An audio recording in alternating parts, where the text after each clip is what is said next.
Bonjour tout le monde, on va commencer.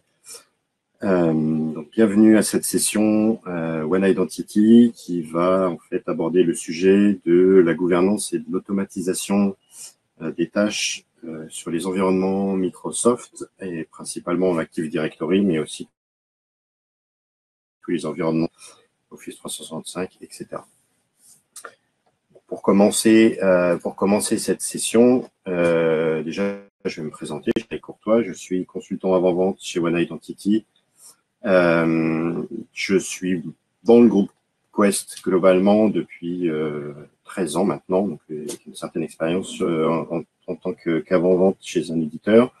Et auparavant, j'étais aussi consultant chez des migrateurs assez connus sur la place du marché. Donc voilà, avec un mix d'expérience entre l'intégration et l'éditeur. Donc dans cette session, je vais vous expliquer un petit peu toutes les problématiques qui existent autour de la gestion Active Directory, Azure AD, des environnements hybrides, des environnements on-prem ou cloud. Et je vais vous expliquer comment l'outil Active Rose que l'on propose va pouvoir vous aider à éviter les différentes problématiques et à simplifier les tâches, à sécuriser les actions autour de ces environnements qui deviennent de plus en plus complexes à gérer.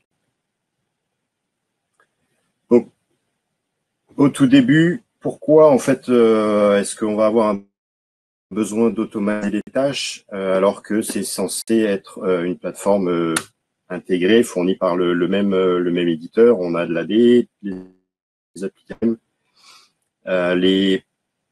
l'Azure AD, les applications Office 365, ça fourni par le même éditeur, et pourtant on va quand même avoir besoin d'automatiser et d'apporter une couche supplémentaire d'administration. Tout d'abord, premièrement, parce que l'actif point central est le plus critique possible pour toutes les entreprises. Je rencontre très peu de clients qui ont un Active Directory, ne serait-ce que pour gérer les postes de travail, les comptes utilisateurs. Et vraiment, c'est un point de plus en plus critique. Et d'autant plus critique que on va utiliser aussi cet Active Directory comme base, peupler l'Azure AD en mode synchronisé la plupart du temps. Et c'est ce qu'on va appeler dans la suite de la présentation le mode hybride. Donc s'il y a une erreur en on-prem, forcément cette erreur va se répercuter sur Azure et potentiellement sur VM qui seraient interconnectés. Quelles sont les problématiques aujourd'hui autour de la gestion mix entre Active Directory on-prem et Azure AD? Je dirais qu'il y a deux grands aspects. Il y a l'aspect administration, qu'on retrouve sur la gauche, avec des outils disparates, très différents entre une MMC, une interface web, des manières de gérer les objets, de cloisonner, de donner des droits complètement différents. Ce qui va nous donner aussi l'obligation de faire des actions à la main. À chaque fois, si on clique dans les interfaces, c'est des interventions manuelles. Ce qui fait aussi qu'en incluant le facteur humain, on a une perte d'efficacité. Ça va beaucoup dépendre de la disponibilité de la personne, de sa charge de travail, des priorités, etc. Mais aussi avoir des possibilités d'inclure des erreurs humaines, des fautes de frappe, des oublis, même si on a une belle procédure bien écrite, les oublis sont pas excluants non plus. En termes de sécurité, de la même manière, le modèle de sécurité des différentes plateformes est complètement différent. Bien souvent, on a des droits administrateurs beaucoup trop larges à tout le monde pour que ça soit beaucoup plus simple à gérer, voire même partager des comptes d'administration. Alors de moins en moins quand même, il y a de plus en plus de comptes nominatifs d'administration, mais on va distribuer de plus en plus de privilèges d'administrateurs. Les solutions ne sont pas simples forcément à gérer. Quand on voit les premières versions des portails Azure AD, arriver à retrouver ces marques pour pouvoir faire de la gestion d'utilisateurs de la MMC User and Computer, c'est pas si simple. Donc c'est aussi un risque assez important au niveau de la sécurité. Processus complètement différent entre le on-prem et le online. Et puis, en ayant des plateformes distinctes, on a aussi le manque de visibilité, qui est fait de manque de visibilité globale, de traçabilité de bout en bout entre ce qu'on fait sur l'utilisateur qui est on-prem jusqu'à où est-ce qu'on a donné des droits ou ce qu'il a été fait sur Office 365 ou d'autres applications qui seraient interconnectées. Donc c'est vrai que la visibilité globale est assez critique à ce niveau-là.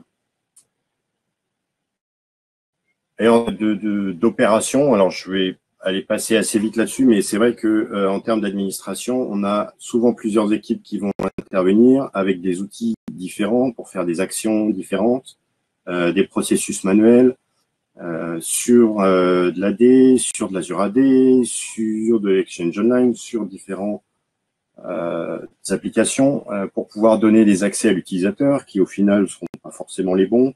Il va quand même encore falloir refaire des appels au helpdesk pour donner des accès, etc. Au final, on va se retrouver avec beaucoup de temps et d'énergie dépensée pour ne pas le profil nécessaire, voire même donner trop d'accès à l'utilisateur parce qu'au final, on aura accumulé trop de permissions et on lui aura donné des choses qui ne sont pas forcément conformes à ce qui aurait dû être octroyé. On a aussi la problématique d'avoir des outils complètement différents. Donc, quand on regarde la MMC User and Computer, l'interface d'administration Azure AD, les Connect qui vient se mettre entre les deux, l'administration Exchange on-prem, potentiellement aussi l'administration Office 365, la console d'administration Exchange Online, si on est en mode hybride, on va avoir besoin aussi d'accéder tous les consoles d'admin des différents produits online. Donc ça fait énormément d'outils sur lesquels les modèles de permission sont tous différents et les délégations vont être assez compliquées à distribuer. Donc l'idée, c'est vraiment d'avoir des problèmes d'administration très importants avec autant de consoles, d'outils pour pouvoir faire les tâches d'administration. On retrouve ici un diagramme assez parlant où on va retrouver tout en haut la problématique d'administration, donc trop de privilèges, trop d'administrateurs. Bien souvent, les audits arrivent à la conclusion qu'il y a beaucoup trop soit de domaine admin, soit de à privé au niveau de l'AD, au niveau de l'Azure AD, ou même d'Office 365, ou de l'Exchange Online, ou d'autres applications. Un peu tout ou rien comme délégation. Et la plupart du temps, c'est souvent tout d'ailleurs. Après ça, on va retrouver des politiques de gestion complètement incohérentes ou complètement disjointes entre les différentes plateformes. Le manque de visibilité, dont j'en ai parlé déjà, le problème de traçabilité, de savoir qui fait quoi. Ce qui découle quand on a un besoin à un auditeur, soit parce que c'est un audit permanent ou parce qu'il y a eu un souci et qu'il faut fournir des rapports, on est quasiment impossible de fournir des rapports de bout en bout pour savoir exactement ce qui s'est passé ou de prouver que le système et les précautions de sécurité sont bien mises en place de bout en bout par rapport à la politique de sécurité d'entreprise. Les pratiques disjointes pour l'administration AD, Azure AD, ne serait-ce que par les outils qui sont en train d'évoluer, mais au jour d'aujourd'hui, les outils d'administration sont toujours assez disjoints et les pratiques sont forcées par les outils et potentiellement complètement différentes entre les différentes plateformes. Et en termes de contrôle, on se retrouve avec des gens qui ont des droits bien souvent beaucoup trop riches, beaucoup trop permissifs.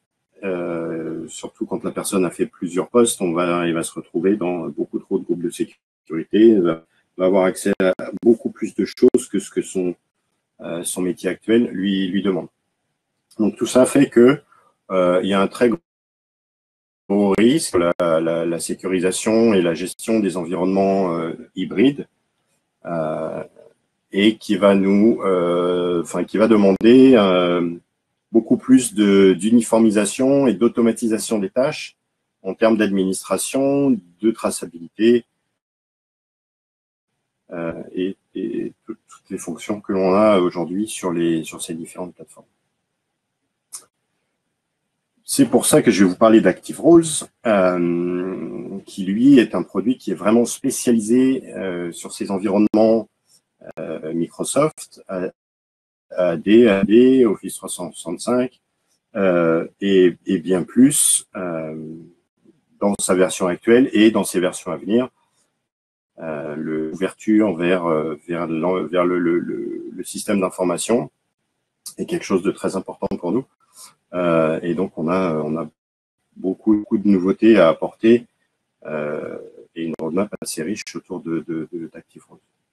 Donc, pour les gens qui ne connaissent pas Active Roles, à la base, c'est un produit qui existe depuis 2003, qui a été en constante évolution pour suivre les évolutions des plateformes Microsoft. Elle a été créée pour Active Directory. Et aujourd'hui, on a un panel de clients qui nous permet en fait d'avoir une expérience et un retour d'expérience sur l'utilisation et les besoins de nos clients très important, puisqu'on utilise Active Roles pour gérer environ 60 millions de comptes dans à peu près plus de 3000 entreprises, quelle que soit la typologie, le cœur de métier de l'entreprise. Et pour des déploiements entre quelques centaines d'utilisateurs jusqu'à plusieurs centaines de milliers, avoir une idée aussi de la capacité d'adaptation du produit à la taille de l'environnement et à sa complexité. Donc, aujourd'hui, Active Roles, en termes d'automatisation et d'administration, je vais vous détailler différentes fonctionnalités du produit qui vont nous aider en fait à avancer et à sécuriser en fait toutes ces pratiques d'administration, ces problématiques que j'ai mis en valeur tout à l'heure, et notamment par l'automatisation en fait de la gestion du cycle des comptes, depuis l'entrée jusqu'à la sortie, en passant par des modifications, avec aussi des fonctionnalités au quotidien pour gérer les droits, les groupes, de manière très évoluée. Donc, beaucoup plus de fonctionnalités sur la gestion des groupes, que ce soit des groupes de sécurité, des listes de distribution, des groupes on-prem, des groupes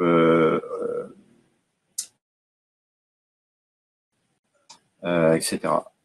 On a aussi pas mal de fonctionnalités de gestion des environnements hybrides et voire même des autres qui seraient que côté Azure. Et puis, on a des fonctionnalités qui vont permettre d'automatiser les tâches d'AD et d'Azure AD. J'ai parlé d'Office 365, mais on a aussi pas mal de fonctionnalités qui permettent d'utiliser Roles pour pouvoir étendre le périmètre, surtout en termes de gestion du cycle de vie des comptes, au-delà de tout ça. Je vais vous détailler un petit peu tout ce qu'on est capable de faire. Et puis, quelque chose qui est très important et qui est de plus en plus développé dans Active Roles, c'est la capacité d'intégration dans le système d'info de nos clients et être capable de pouvoir fournir les moyens d'intégrer Active dans des processus plus complets de provisioning, d'orchestration et de gestion d'identité au sens beaucoup plus large. Donc ça, c'est vraiment les fonctionnalités autour de l'automatisation qui est le thème de la session d'aujourd'hui. Mais ActiveRose propose aussi beaucoup plus de fonctionnalités globalement autour de la délégation d'administration au travers d'une interface web, d'avoir dans cette fameuse interface la possibilité de gérer les différents éléments des différentes plateformes dont je parle à partir d'un point unique, donc une seule interface, ces différentes plateformes et les différentes options sur ces plateformes, et puis les fonctionnalités d'audit, de reporting, etc. Donc je vais commencer par un schéma assez complet qui va un peu brosser le portrait de tout ce qu'on est capable d'automatiser avec ActiveRoles. L'idée est de pouvoir automatiser les tâches depuis l'arrivée ou la saisie d'un collaborateur dans un système RH, que ce soit un système cloud on-prem, que l'on ait une base de données en face, un fichier d'export ou d'autres API. On est capable d'aller chercher cette information pour pouvoir les fournir à ActiveRoles. Mais on fournit aussi, au travers d'interface web, des formulaires qui vont permettre de faire de la saisie de nouvelles personnes, de nouveaux comptes, ce qui va permettre en fait d'avoir cette capacité dans le processus que vous pourriez avoir. Bien souvent, on retrouve des clients qui ont leurs employés en CDI dans un système RH, ont une base de données dans laquelle il y a les différents prestataires, et potentiellement, ils ont aussi besoin de formulaires web pour pouvoir saisir de nouvelles personnes quand c'est nécessaire, de pouvoir déléguer à des personnes la possibilité de créer de nouveaux comptes avec certaines règles. Donc voilà, l'idée d'ActiveRoles, c'est de pouvoir fournir ces différents moyens en entrée du système. On va se placer ensuite en coupure entre les utilisateurs, enfin le moyen de création et les annuaires, où on va pouvoir apporter de l'automatisation autour de la création, de la modification et de la désactivation de ces différents utilisateurs. Avec en relation les annuaires, on va retrouver les annuaires Microsoft, AD, ADLDS, Azure AD en premier lieu. Et par extension, on verra après qu'on va pouvoir aussi s'adresser à des plateformes beaucoup plus larges.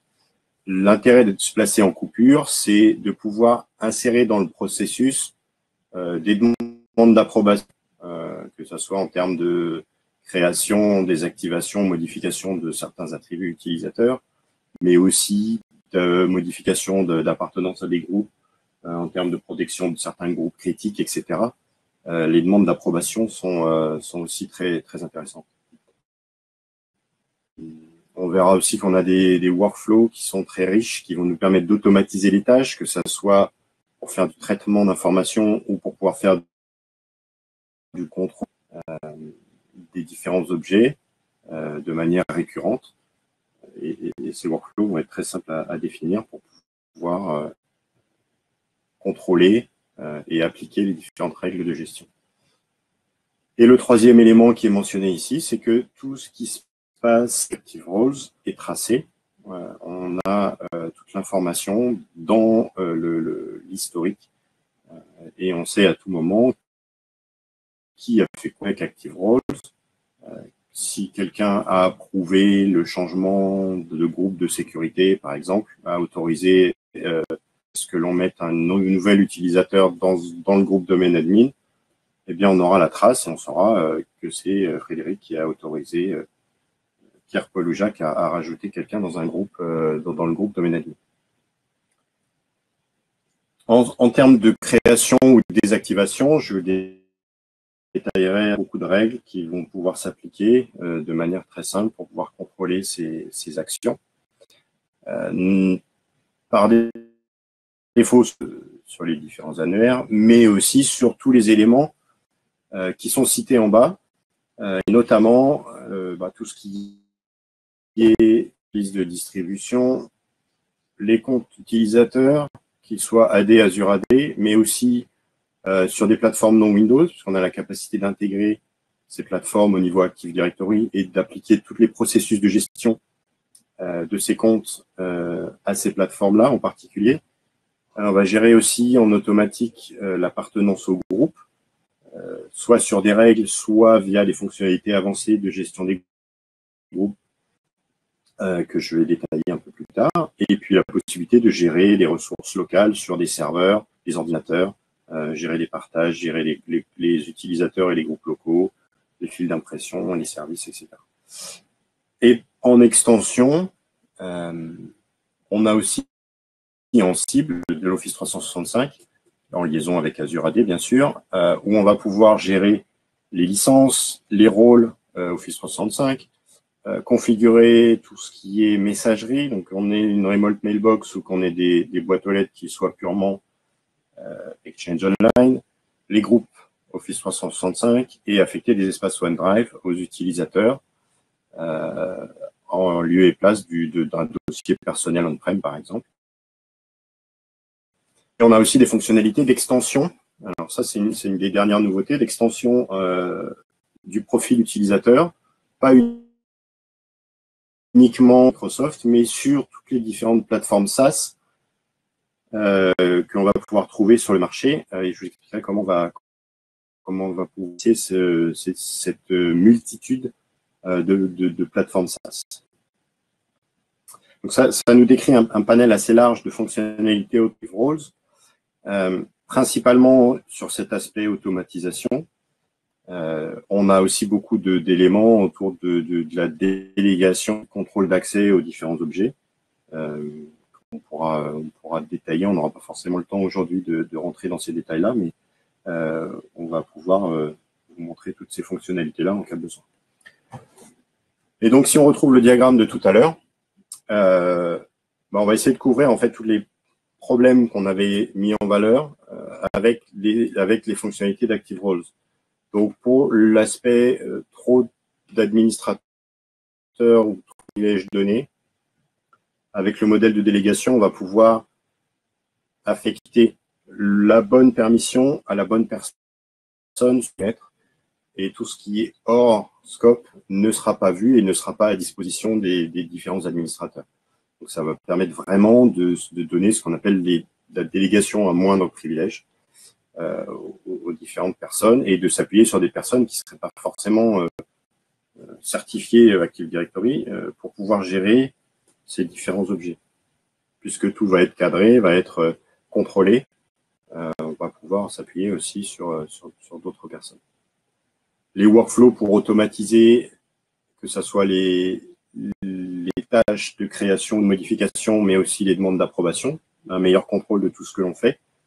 L'aspect traçabilité pour pouvoir savoir ce qui se passe de bout en bout, puisque c'est le même outil qui va gérer Azure AD, Office 365.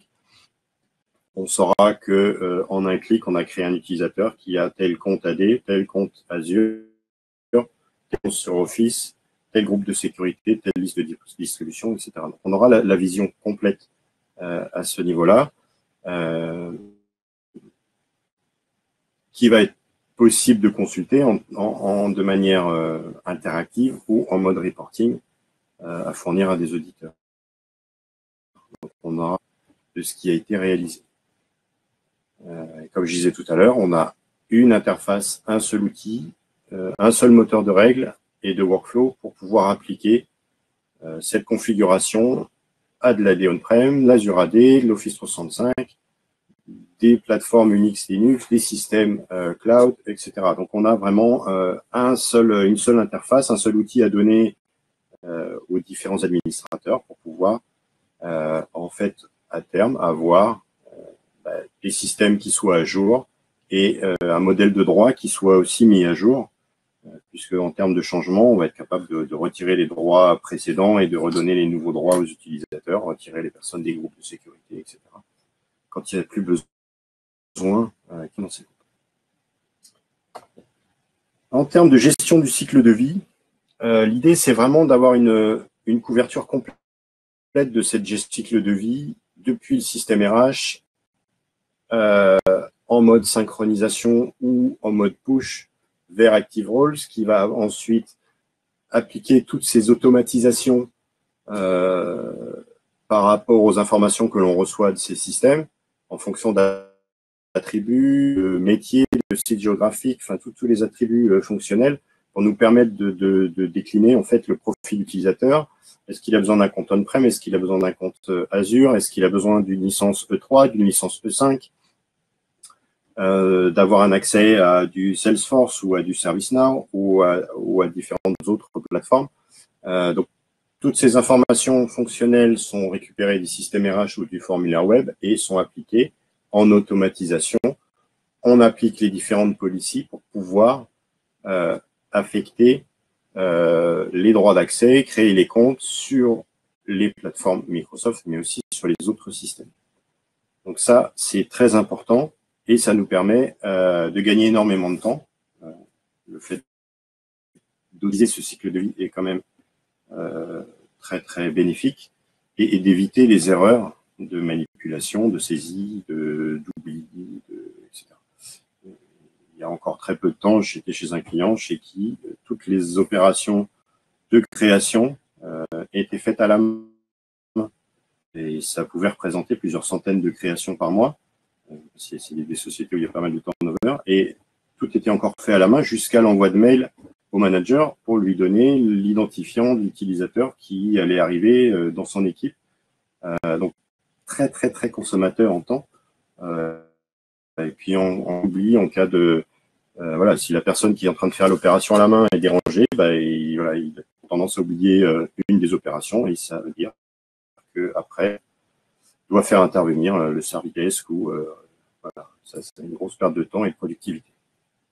Donc en termes d'automatisation, j'ai déjà mentionné pas mal de ces éléments-là, mais l'idée c'est de récupérer de l'information depuis le système RH, que ça soit en arrivée ou en mise à jour,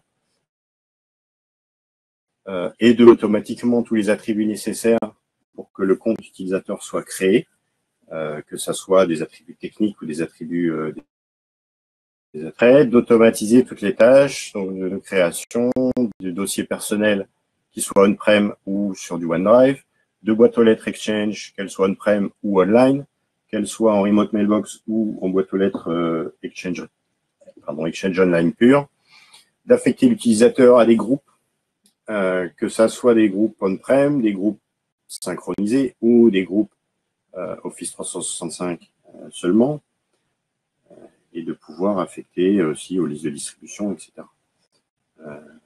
Du coup, de donner des accès aux différentes applications, de potentiellement activer ce compte et l'autoriser pour pouvoir aller se connecter à des plateformes non Windows, typiquement Linux ou Unix, et de pouvoir lui créer aussi des comptes sur différentes autres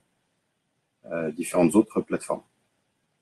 Et l'envoi de mails aussi en termes de notification, c'est très important. Pardon, c'est passé un peu plus vite que prévu. L'envoi de notification. Qu'est-ce qui s'est passé? J'ai perdu mes slides.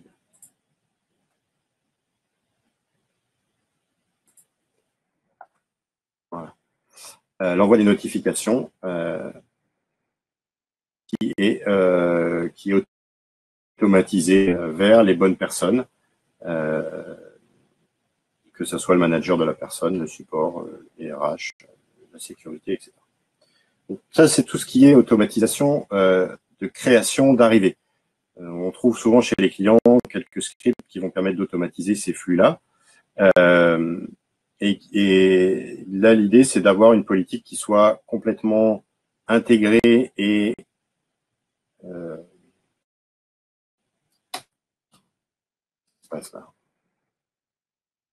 politique qui soit complètement intégrée et qui permette en fait d'avoir une visibilité et une traçabilité complète des différentes actions qui sont réalisées. Le point important, c'était aussi que on fait beaucoup de créations avec quelques procédures et des scripts. L'idée, c'est aussi de pouvoir automatiser tout ce qui est déprovisionnement et pas uniquement désactiver un compte, mais beaucoup d'actions pour neutraliser ce compte et éviter qu'il soit réutilisé pour des attaques ou des différentes actions. Donc l'idée, c'est de pouvoir non seulement désactiver le compte, mais supprimer certains attributs, le déplacer dans une OU particulière, mettre une règle qui va le supprimer définitivement au bout d'un cercle, mais aussi neutraliser les accès aux différentes ressources, que ce soit des dossiers personnels, des boîtes aux lettres, retirer l'utilisateur des groupes de sécurité, lui retirer les accès sur les différentes plateformes. On a des fonctionnalités aussi sur ou des actions qu'on est capable d'automatiser, les licences Office 365, soit on les retire complètement, soit on en garde certaines pour conserver ou lettres ou autres. Donc avoir pas mal de flexibilité autour de ça et d'envoyer des messages. Le point important de tout ça, c'est effectivement qu'on va neutraliser le compte et le rendre complètement inutilisable, mais tant qu'on ne l'a pas supprimé, on va pouvoir revenir en arrière sur ce déprovisionnement et remettre le compte exactement comme il est préalable. Donc si la personne revient parce que son contrat a été renouvelé ou que la prestation doit continuer un mois après, etc., on peut remettre l'utilisateur exactement comme il était au préalable. Et donc, pour pouvoir paramétrer ce genre de choses, c'est très simple, des provisioning policy, et on a toutes les règles à définir qui sont guidées en fait dans les assistants pour les configurer et appliquer les différentes stratégies sur les différentes parties de l'utilisateur. Et encore une fois, tout est audité, donc on sait exactement toutes les actions qu'on a réalisées sur ce déprovisionnement. Ensuite, je vais accélérer un petit peu, je suis désolé. On a des policies pour contrôler quelles sont les règles de gestion pour créer, modifier, gérer les différents comptes. Donc on peut définir les différentes règles de nommage, rendre des attributs obligatoires, avoir des expressions régulières, générer automatiquement certains autres attributs, avoir des listes déroulantes pour avoir des valeurs dans les interfaces, que ce soit la MMC comme ici, mais aussi dans les interfaces web, qu'on n'ait pas besoin de saisir de valeurs et du coup beaucoup moins d'erreurs, et avoir des listes déroulantes qui seront proposées aux utilisateurs. Donc ces policies, on les applique à la création d'utilisateurs, à la modification, mais on peut aussi les vérifier dès qu'on a besoin, de manière interactive ou planifiée, et de vérifier quels sont les comptes qui ne sont pas conformes à ces policies, et d'avoir un rapport sur quelles sont les propriétés des non conformes aux policies. Ça permet de reprendre un existant et d'appliquer de nouvelles règles. Ça permet d'avoir des rapports en fait de conformité et de pouvoir revenir, de remettre petit à petit les données dans la bonne configuration. On peut aussi exécuter des workflows pour automatiser la remise en conformité des objets qui ne seraient pas conformes. En termes de workflow, justement, on a un moteur de workflow graphique dans lequel on peut faire du drag and drop, définir le workflow. Donc ici, on a un exemple de workflow qui est par défaut fourni dans l'outil pour faire du ménage, en fait, déprovisionner automatiquement. On peut paramétrer le délai d'inactivité. Il va automatiquement déclencher une action de déprovisionning qui est basée du coup sur les policies dont j'ai parlé précédemment et qui sont réversibles. Donc, c'est pas du tout dangereux. En termes de fonctionnalités de gestion de groupe, on a des fonctionnalités très riches autour de gestion des groupes. On a la possibilité nativement dans les interfaces d'ActiveRoles de pouvoir mettre des dates d'entrée dans les groupes et de retrait de l'utilisateur dans les groupes. Et là, c'est ActiveRoles qui va entièrement automatiser toutes ces tâches. Et ça, c'est très important. Souvent, on met des personnes temporairement dans les groupes et puis au final, on les enlève jamais parce qu'on oublie, etc. Ensuite de ça, on a des fonctionnalités de ce qu'on appelle le groupe dynamique. Donc, pour ceux qui connaissent dans Exchange, on avait les listes de distribution dynamique. C'est exactement le même concept, mais qui s'applique aux groupes de sécurité Active Directory, donc qui vont pouvoir être utilisés pour donner des droits, donner des accès, etc. Mais c'est ActiveRoles qui va gérer la liste, qui va calculer automatiquement, basée sur l'appartenance à d'autres groupes ou des requêtes Active Directory, donc basées sur n'importe quel attribut, ou un ou plusieurs, qui va gérer la liste des membres de ces groupes. Donc ça évite encore une fois des process manuels de gestion de ces groupes. Alors ça s'applique pas à tous les groupes, mais pour une bonne partie des groupes de sécurité chez les clients, on se rend compte qu'il y a une règle qui pourrait être appliquée et l'appartenance au groupe peut aussi être gérée en automatique. Et si on remonte d'un cran en termes d'automatisation, on a aussi ce qu'on appelle les groupes families, qui est là l'automatisation, non pas de rajouter les membres dans les groupes, mais de créer de nouveaux groupes en fonction de certains attributs. Et alors ça, c'est une fonctionnalité qui est très puissante, puisque c'est ActiveRoles lui-même qui créera les nouveaux groupes et qui appliquera les règles d'appartenance au groupe. Donc dans l'exemple ici, on dit qu'on veut créer une groupe family sur le manager, et à chaque fois qu'une nouvelle qui en a un nouveau manier dans l'Active Directory, il créera automatiquement un nouveau groupe dynamique nommé comme on aura défini. À ce groupe dynamique la règle d'appartenance qui sera basée pour le coup dans l'exemple sur le manager et va peupler automatiquement les groupes. Et donc ça va avoir un niveau supplémentaire d'automatisation. On peut s'appuyer sur n'importe quel attribut Active Directory. On peut aussi s'appuyer sur plusieurs attributs à la fois pour définir une groupe famille. Donc on peut imaginer énormément de scénarios pris en charge par cette fonctionnalité. En termes de gestion, j'accélère un petit peu, gestion de fonctionnalités hybride, cloud only, Office 365. Donc en mode hybride, on a la possibilité de gérer tout ce qui est utilisateur et groupe, de pouvoir créer, mettre à jour, supprimer ces différents objets, qu'ils soient en mode synchronisé avec de la déconnect, qu'ils soient non synchronisés du tout, synchronisé avec un autre moyen. On a la possibilité de gérer ces différents éléments dans l'interface web d'ActiveRoles, d'appliquer aussi des politiques pour automatiser les tâches de création et de gestion.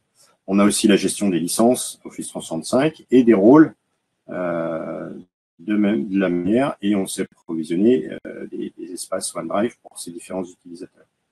Donc la gestion des licences, elle peut se faire dans l'interface web en cochant les cases de manière très simple. Donc si on imagine quelqu'un qui est chargé de gérer les licences, on peut lui déléguer cette tâche-là. Mais on peut choisir dans une policy d'affecter automatiquement telle ou telle licence à tel ou tel type d'utilisateur. Donc là, la licence sera affectée automatiquement.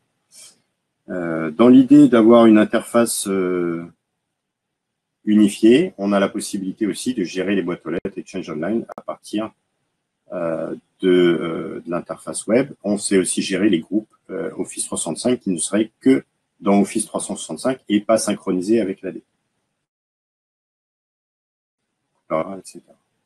On a des rapports sur les licences, sur les rôles, différentes choses.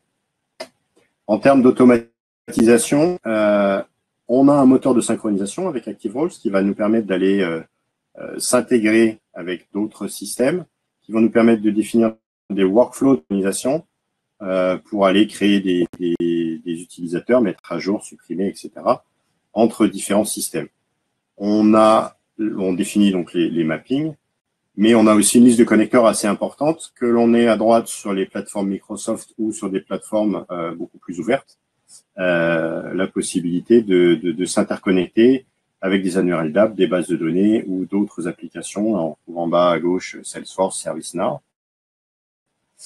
Et quand on a besoin de s'intégrer avec plus que ça ou avec d'autres plateformes en mode SaaS, on va s'intégrer avec ce qu'on appelle Starling Conner, que l'on héberge nous sur Azure dans notre cloud à nous pour nos clients, qui vont nous permettre en fait de faire une passerelle vers une quantité impressionnante de connecteurs pour pouvoir aller simplifier le produit juste en cochant des cases en disant je veux tel ou tel compte pour tel ou tel utilisateur.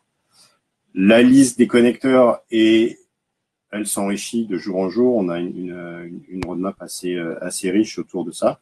et vous pourrez avoir la liste des connecteurs directement sur cette adresse-là. Je pense que j'arrive au bout du temps qui m'est imparti. Et voilà, j'avais quelques autres choses, mais voilà, c'est pas très...